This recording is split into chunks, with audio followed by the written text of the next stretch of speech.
Hi friends, இன்றைக்கி வீடியோவில் mutton masala எப்படி பண்ணணும்னு பார்த்துடலாங்க. தேவையான பொருட்கள்லாம் நான் ரெடியாக எடுத்து வச்சுருக்கேன். 2 பல்லாரி வெங்காயத்தை வந்து இந்த மாதிரி குட்டி குட்டியாக கட் பண்ணி வச்சுருக்கேன். அரை தக்காளியை பொடியாக கட் பண்ணி வச்சுருக்கேன். ஒரே ஒரு பச்சை மிளகாய், அதையும் குட்டியாக கட் பண்ணி வச்சுருக்கேன். அப்புறம் கொஞ்சமாக இஞ்சி பூண்டு பேஸ்ட்டு, கருவேப்பிலை வச்சுருக்கேன். அப்புறம் மட்டன் மசாலா, சிக்கன் மசாலா, உப்பு, ஜீரகத்தூள், சோம்புத்தூள், மிளகுத்தூள், மிளகாத்தூள், கரம் மசாலா இதெல்லாம் வச்சுருக்கேங்க. இது இல்லாமல் மட்டனை வந்து நீங்கள் உப்பு, இஞ்சி பூண்டு பேஸ்ட்டு, தயிர், கருவேப்பிலை, மல்லி, ரம்பை இலை இதெல்லாம் போட்டு ஒரு 4 விசிலுக்கு நல்லா வேக வச்சு இந்த மாதிரி எடுத்துகிட்டு வந்துக்கோங்க. நம்ம இதை வச்சு தான் இன்றைக்கி பண்ண போகிறோம். இப்போது எப்படி பண்ணுறதுன்னு சொல்லி பார்த்துடலாம். ஸ்டவ் ஆன் பண்ணிக்கோங்க. ஸ்டவ் மேலே ஒரு கடாய் வச்சுக்கோங்க. கடாய் நல்லா சூடானதுக்கப்புறமா அதில் கொஞ்சமாக எண்ணெய் சேர்த்துக்கோங்க.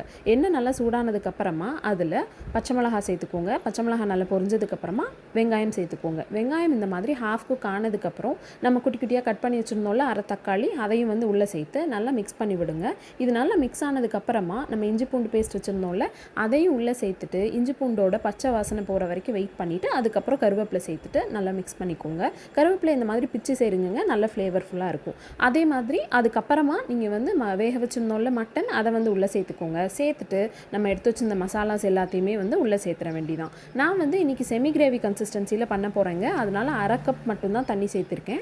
நீங்கள் உங்களுக்கு எந்த மாதிரி வேணுமோ அதுக்கேற்ற மாதிரி தண்ணி வந்து அட்ஜஸ்ட் பண்ணி சேர்த்துக்கோங்க.